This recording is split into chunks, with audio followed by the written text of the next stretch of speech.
So the objective of this video is that students will be able to identify the events that led to and the causes of World War I.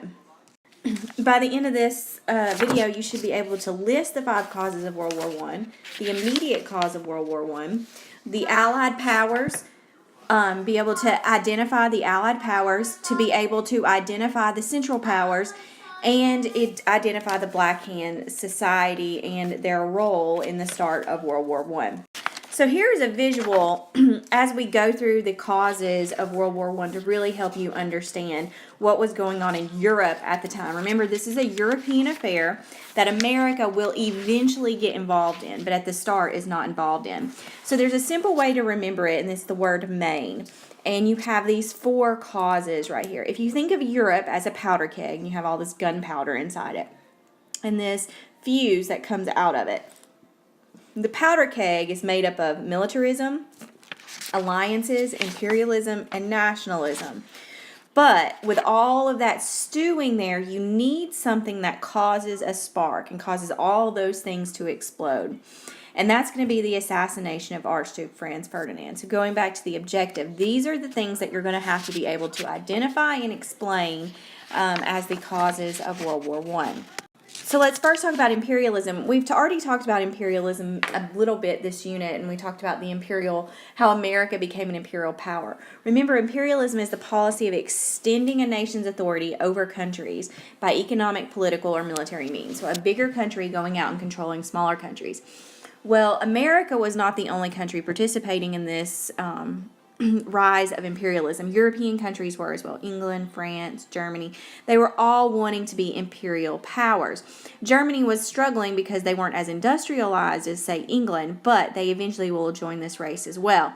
So these European powers are competing globally for power. And this is kind of hard to understand why this would cause a war among them, but it was this race to see who could control the most land, and they believed that by controlling the more land, you had the more power. This is just a brief map to show you who controlled what in the world. So you have France in you have France you have right here in this portion of Africa. You have England, which really, or Great Britain, controls a lot. Great Britain's here, here. So they are in both hemispheres. You have this dark red, which is the Netherlands, or I'm sorry, this right here is Germany, right here. And so you have some German here, or, throughout. It's kind of hard to read, but you can tell England definitely has quite a bit of power. And all of these European countries right here are competing for this global power. So we had talked about imperialism. Let's next talk about nationalism. Nationalism is devotion to the interests and culture of one's nations. This is going to lead to rivalries and competition among the nations. So nationalism is this idea that I am better, my country is better than everybody else. Now you have to understand that this is very different than patriotism, okay? So nationalism versus patriotism. Patriotism is just feeling good about your country and loving your country. You don't necessarily think that you are better than anybody else.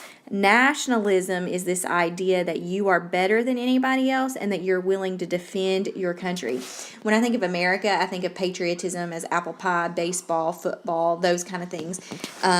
Nationalism is taking it to another notch and saying that you are better than other people and you are willing to defend yourself to prove you're better than other people. If you would, if you have a textbook next to you, this would be a good time to look on page 375 for a map to reference Slavic nationalism, because I'm going to be talking a lot about this Slavic nationalism because it's going to play a huge role in the start of World War I. So Serbia is a Slavic country, and if you look in that map, you'll see Serbia. Russia is a majority Slavic. Most of the people in the country of Russia consider their ethnic background to be Slavic. Serbia is to the west of Russia in Eastern Europe, And millions of ethnic Serbs, though, live in a country of Austria-Hungary. Austria-Hungary. So what you have is you have the country of Serbia, which is a majority Slavic.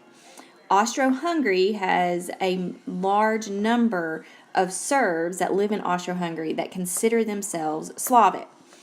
The Slavs of Austro-Hungary, now this is where it gets confusing, the Slavs of Austro-Hungary want to be part of Serbia, that is a Slavic country. Because Russia is a majority Slavic, they will support Serbia. Okay, so you have Austro-Hungary, so let's say this is AH. This is partially Slavic, okay, partially Slavic. Then you have Serbia,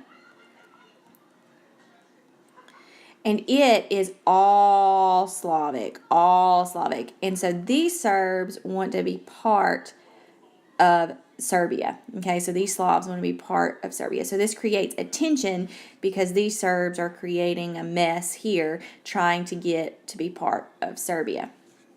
And again, Russia supports Serbia because they are Slavic and identify with them as well. So this all goes back to that nationalism, this Slavic nationalism of we are better and we belong with our people. Take a minute and just think about what we've talked about so far to really kind of get it so that when you take the quiz, you'll really understand it. Be sure that you understand what imperialism is. Make sure that you know how was the growth of imperialism a cause of World War I. Remember that competing global power. Be able to identify nationalism. What tensions existed between Serbia and Austro-Hungary? What was that Slavic question that I talked about? And before we go on, or I know you've already learned this once, but what role do you think England or France will play in the growing tension? The next cause of World War I talk about are alliances. So an alliance is a group of people that get together for a common cause, whether it's economic cause or a military cause, and they're formed in order to help one another. A lot of times a smaller country will ally with a bigger country because they feel like they can't protect themselves. You could think of this when you think of Serbia when it allied with Russia because it is a smaller country and Russia is a larger country. So we're going to talk about some formation of alliances. So like I said, Serbia allied with Russia, and Austro-Hungary will ally with Germany. So these are the first two like really foundational alliances that are going to lead to World War I. Remember, Russia allies with Serbia because of many people in Russia are Slavic, and the people of Serbia are also Slavic. So that's Slavic nationalism. Austro-Hungary will ally with Germany. Okay, many Austro-Hungarians identify themselves as German, and so these two will form an alliance together as well. As growing tension grew, so here's a really rough map of Europe. So you have Germany right here in the center. So in 1895, this is quite a few years before the start of World War I, but you have the formation of the Dual Entente. And this is going to be an alliance between Russia and France. Now you see what predicament this puts Germany in. If a war breaks out, Germany will have to fight a two-front war. Nobody wants to have to do this because it splits your supplies and you're having to fight on both sides. So this angers Germany. So in 1895, Germany strengthens their alliance and they continue to build their alliance with Austro-Hungary by then including Italy. Now I don't want you to put a lot of stock in this because Italy will eventually drop out and not really play a huge role in the alliance with Germany and Austro-Hungary, but this is Germany's first steps to protecting themselves. Now, arguably, you have to ask yourself, what is Britain doing, or England? Britain is the same thing as England or the United Kingdom. What are they doing here? One of the most powerful countries in the world. You have these alliances building in Europe. Britain will practice what is known as splendid isolation. They feel like, what do we need with these people? We don't need to get involved in this. We don't need to get entangled with this. Let these other European countries fight it out. But because of poor relations with Germany, because the alliances were becoming stronger than England by itself, it became a challenge to their power, and England would eventually have to take a side. So these alliances So we've talked about imperialism. So they already are competing for power. We've talked about nationalism, this idea that they feel that they are better than anybody else. Now these alliances are creating these groups that if war breaks out, everybody's going to be at war with one another.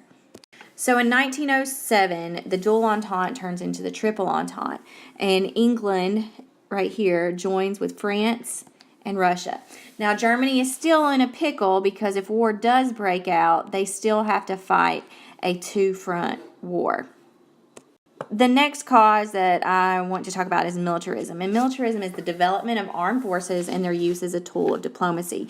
Germany is definitely building up their military in order to prepare for war. All of these countries are building up their militaries in order to prepare for war.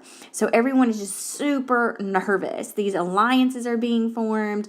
People think they're better than everybody. Militaries are getting bigger, so everyone is on edge. It's just going to take one little thing to push them over. Countries will use the growing alliances to build up their militaries. So again, just reflect on what we've done so far, because remember, you're going to have to be able to identify those causes of World War I. What is an alliance? What is militarism? What role did those play in the cause of World War I? And how are the growth of alliances and the build-up of militaries related? Remember, they use those alliances as excuses to build up their militaries. Well, they're making an alliance. They must be wanting to threaten us, so we have to build up our military. Germany especially did this. This is where the spark comes in. And remember at the beginning I said you need to know who the Black Hand Society is. The Black Hand Society is a Serbian national group, so they're Slavic. They organized the assassination of Archduke Franz Ferdinand. The Black Hand Society is a terrorist organization that planned the assassination. The Archduke was going to be in Austro-Hungary visiting a city, and the Serbians decided to plan his assassination. So on June 28, 1914, the heir to the Austrian throne, Archduke Franz Ferdinand, was shot by a young Serb named Gavrilo Princip. This is Gavrilo Princip right here. He was a member of the Black Hand Society that assassinated and killed Archduke Franz Ferdinand. Also, his wife, who was pregnant at the time, died as well. Franz Ferdinand is also... Understandably, people went nuts when the Archduke was shot. Here's a photograph of of Gavrilo Princip right here being arrested after the assassination. So Princip wanted to shoot and assassinate the Archduke because he represented Austro-Hungary, and he wanted the Slavs in Serbia to be the Slavs in Austro-Hungary to be a part of Serbia. And he and the Black Hand Society felt that this assassination would be a way or an avenue to get that to happen. Understandably, Austro-Hungary is upset. They give an ultimatum. An ultimatum is this or that. And that ultimatum is either you give up your independence or we're going to war. Of course, Serbia is not going to give up its independence. So World War I starts on July 28, 1914, when Austro-Hungary declares war on Serbia. So that powder keg that has the four main causes now explodes because of the assassination, and war has started. Chain reaction because of those alliances that we spoke of earlier, one of those causes of World War I. Russia mobilizes with Serbia. Germany mobilizes with Austro-Hungary. August 2nd, Germany declared war on Russia. August 3rd, Germany declared war on France. And then August 4th, Britain declared war on Germany. So when it's all over, you have these allied powers. You have France, Great Britain, Russia, Serbia, and eventually, we'll talk about it in a little bit, America will join on those allied powers. And then the central powers, Germany and Austro-Hungary. So these are the two alliances that you need to know, the allied powers and the central powers. Real quick, see if you can answer these questions, and then move on to the next video, and then eventually take the quiz.